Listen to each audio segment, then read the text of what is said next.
Ethical governance ಇವತ್ತು ಸಾಮಾಜಿಕ ನ್ಯಾಯ ಅಂತ ಹೇಳ್ತೀವಿ. ಸಾಮಾಜಿಕ ನ್ಯಾಯ ಅನ್ನೋದು ದುಡ್ಡು ನಿಮ್ಗೆ ಸಿಗ್ತಾ ಇಲ್ಲ.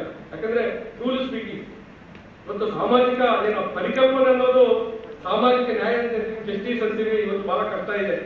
ಆಮೇಲೆ ಗವರ್ನೆನ್ಸ್ ಅಲ್ಲಿ ಎಥಿಕ್ಸ್ ಇಲ್ಲ. ಯಾಕಂದ್ರೆ ಇವತ್ತು ಈ ಭಾರತ ದೇಶದ ಈ ಪ್ರಜಾಪ್ರಭುತ್ವ ವ್ಯವಸ್ಥೆ ಇವತ್ತು ಬಸವಣ್ಣನವರ ಆ ಒಂದು ಸಿದ್ಧಾಂತವನ್ನು ಅರಿಸ್ಕೊಂಡ್ರೆ ಅಟ್ಲೀಸ್ಟ್ ಟು ಸಮ್ ಎಕ್ಸ್ಟೆಂಟ್ ಈ ದೇಶದ ಪ್ರಜಾಪ್ರಭುತ್ವ ಈ ಒಂದು ಪ್ರಜಾಪ್ರಭುತ್ವ ಸರ್ಕಾರ ಅನ್ನೋದು ಸ್ವಲ್ಪ ಗಟ್ಟಿಯಾಗಿ ನಿಲ್ತಾರೆ, ಜನಕ್ಕೆ ಒಂದು ಏನಾದ್ರೂ ಒಂದು ಒಳ್ಳೇದಾಗ್ತದೆ ಅನ್ನೋದು ಮನೋಭಾವ. ಹಾಗಾಗಿ ಮತ್ತು ರಾಜಕೀಯ ಕಾಂಟ್ರಿಬ್ಯೂಷನ್ ಆಗದೇ ಇದ್ರೆ ಸೋಷಿಯಲ್ ಕಾಂಟ್ರಿಬ್ಯೂಷನ್ ಒಂದು ನಾಲ್ಕೈದು ವಿಚಾರಗಳನ್ನು ಕೆಲವೇ ನಿಮಿಷಗಳಲ್ಲಿ ಇರಬಾರ್ದು.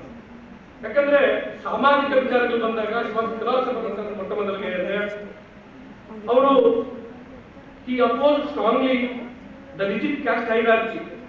ನಮ್ಮ ಅತಿಥಿಗಳು ಹೇಳಿದ್ರು ಕಾಸ್ಟ್ ಸಿಸ್ಟಮ್ ಹೇಗೆ ಬಂತು, ಹೆಜಮನಿ ಸಿಸ್ಟಮ್, ಆಕ್ಯುಪೇಷನ್ ಬೇಸ್ಡ್. ಅಂದ್ರೆ ಆಕ್ಯುಪೇಷನ್ ಬೇಸ್ಡ್ ಕಾಸ್ಟ್ ಅಂತ ನಾವು ಹೇಳ್ತೀವಿ. ನಾವು ಸಾಮಾಜಿಕ ಪರಿಕಲ್ಪನೆಯಲ್ಲಿ ಅದನ್ನು ನಾವು ಹೆಜಮನಿ ಸಿಸ್ಟಮ್ ಅಂತ ಹೇಳ್ತೀವಿ. ಅವರೊಬ್ಬ ಹಿಸ್ಟಾರಿಯನ್ ಆಗಿ ಕಾಸ್ಟ್ ಸಿಸ್ಟಮ್ ಹೇಗೆ ಎವಲ್ಯೂಷನ್ ಆಯ್ತು ಅನ್ನೋದನ್ನು ನಮ್ಮ ಮುಂದೆ ಅವರು ಬಿಚ್ಚಿಟ್ಟಿದ್ದಾರೆ. ಯಾಕಂದ್ರೆ ಈ ಕಾಸ್ಟ್ ಮತ್ತು ಹೈರಾರ್ಕಿ ಸಿಸ್ಟಮ್ ಅನ್ನು ಬಸವಣ್ಣನವರು ಅವರು ಮೊಟ್ಟ ಮೊದಲು ಅಪೋಸ್ ಮಾಡ್ತಾರೆ. He promoted the idea that all humans are equal. ಜಾತಿ ಪದ್ಧತಿ ಇದ್ರೆ ಈಕ್ವಾಲಿಟಿ ಇರೋದಿಲ್ಲ. ಯಾಕಂದ್ರೆ ಟು ಕಾಂಟ್ರಾಡಿಕ್ಟರಿ ಇಶ್ಯೂಸ್.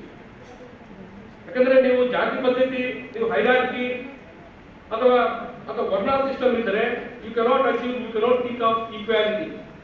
ಸೊ ಹಾಗಾಗಿ ನಿಮ್ಗೆ ಸಮಾಜದಲ್ಲಿ ಏನಾದರೂ ಸಮಾನತೆ ಅನ್ನೋದು ಇರಬೇಕಾದ್ರೆ ಕಾಸ್ಟ್ ಸಿಸ್ಟಮ್ ಅನ್ನೋದು ಹೋಗ್ಬೇಕು ಅನ್ನೋದು ಮೊಟ್ಟ ಮೊದಲಿನ ಒಂದು ಸಾಮಾಜಿಕ ಪರಿಕಲ್ಪನೆ.